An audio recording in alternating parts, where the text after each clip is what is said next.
Heather, so without talking about the weather, how are you guys feeling today, 24 hours out from the game? Yeah, I guess it's the elephant in the room, isn't it? It's hard not to think about the weather, but for us, it's about making sure we keep our preparation exactly the same as it has been. We prepare to play. And I think we're just excited. It's been nice to stay in the same city, actually, after a game, so that's been good. We've enjoyed a day off in Sydney and then a day training, and obviously we're training again today, and yeah, just looking forward to another, hopefully, knockout stage, and hopefully we can get that win. After the slip-up against South Africa in the first game, how pleased are you with how the rest of the group stage went, and you felt you built some nice momentum during it? Yeah, it does feel like we've built a bit of momentum, actually. Obviously, we were gutted after that South Africa game, and we've been playing knockout cricket since game 2, so that obviously stands us in very good stead going into the knockout stages. And yeah, it feels like we've built a bit of momentum. We've started to get some players in real form, and the players that aren't, you feel like they're just around the corner and going to turn up in obviously a massive game like a semi-final. And the bowlers for me have been a real positive of this trip, particularly this tournament. I think from where we started in the tri-series, the way they've sort of built into the competition and the performance we've had from different people, and the variety we've now got in our attack is really pleasing to see. How quickly are you going to have to adapt? And how do you do that? Like, obviously, minimum 10 overs for each, which is something new again. It's only half a game, though. So what happens? Who makes the decisions? And what do you base that on experience-wise? Yeah, we'll have a chat later today, myself and the coaches, about what our sort of strategy is. We'll be quite clear about how we want to do things, but we're going to have to be really flexible. A lot of us have played in rain-reduced games before, and it's all about who sort of switches on the fastest, who adapts very quickly, and who ultimately performs in that short space. It can be quite manic if it is a rain-reduced game. So we'll make sure as a team we're quite calm, we're quite clear on how we want to do things. Obviously 10 overs is slightly different, it's a little bit longer than some reduced games that we've played in. But the good thing about our team, we've got a lot of variety, a lot of different skill sets, I guess, bowling and batting wise, so we feel like we can adapt to any situation we're thrown into. And how do you, as the captain, how do you keep yourself calm in those situations? I was just focusing on the job we've got to do, focusing on winning ball by ball, to be honest, and trying to keep really calm, really clear and really simple.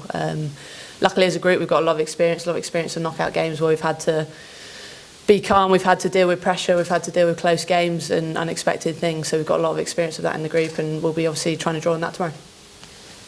Last year, New Zealand in the Men's World Cup had a 2-day game to get into a final after the first day was washed out.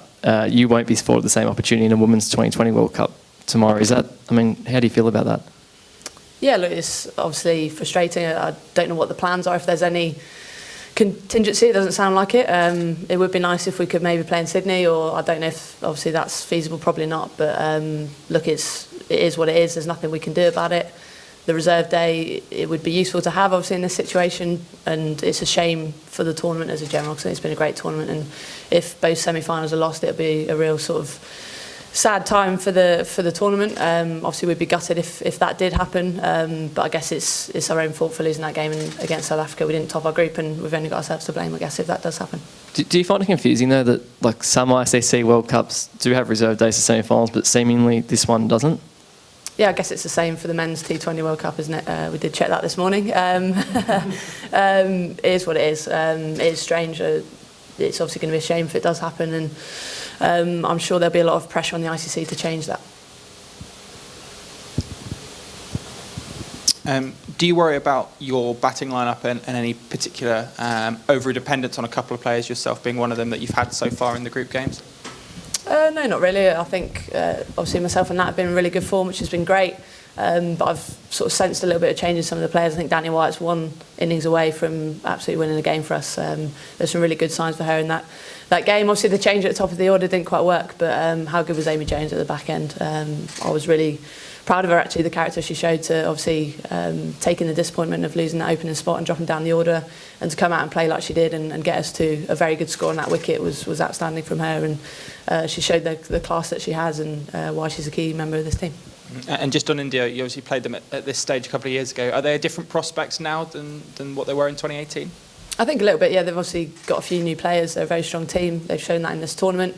But I guess for us as a side, we'll take confidence that we've had a lot of success against them in knockout games. Obviously in that semi-final 2 years ago we played brilliantly, and the final in 2017 as well, so we've got a lot of success against them, so yeah, hopefully we can take that in tomorrow. Just going on that 2017 final, do you think they might have any baggage from that game and then 2018 as well? No, I don't think so. Different format, isn't it? You'll have to ask Harman the same question, which I'm sure you will. But yeah, look, we're not too worried about how they're thinking. We're just concentrating on trying to bring our best cricket tomorrow, hoping we don't have to pack our ponchos and trying to get out there. In the Tri-Series before the World Cup, it was 1-1 between you two teams. What did you take out of that series? Yeah, a lot. Obviously, we've played against each other a lot, so we know the teams very well.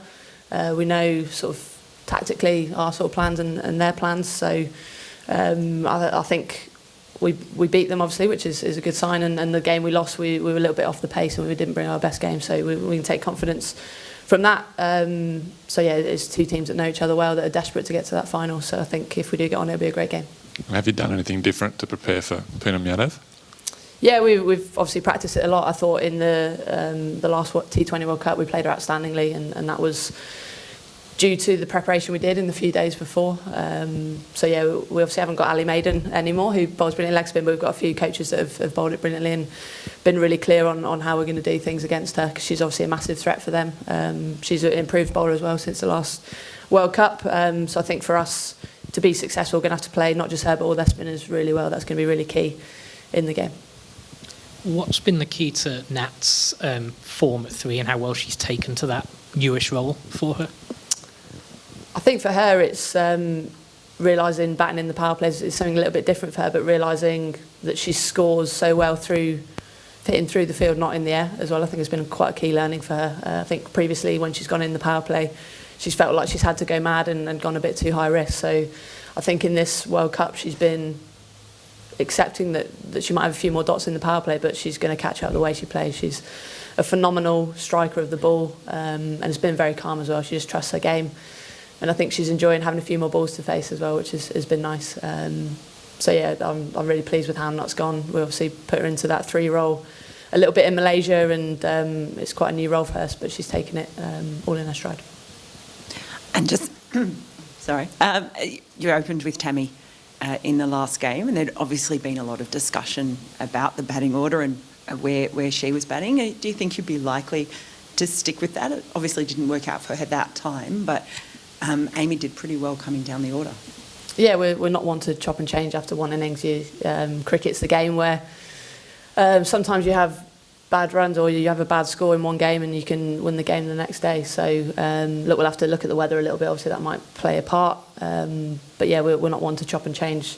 Obviously Amy had a bit of a run there, and now Tammy's obviously got that spot, so to speak. So yeah, it didn't work the other day, but Tammy's a class player, and yeah, we'd back her to go and get runs, but we'll have to obviously see what the game is and what it entails and what our best order is for that.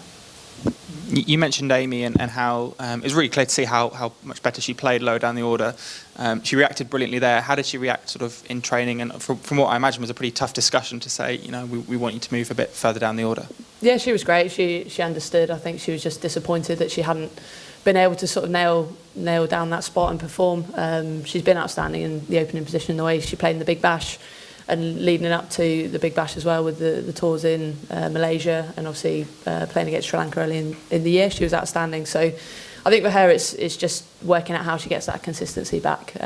But she's been brilliant around training. She's a great team member and she wasn't going to let it affect the team or affect her preparation. So yeah, that was how she reacted.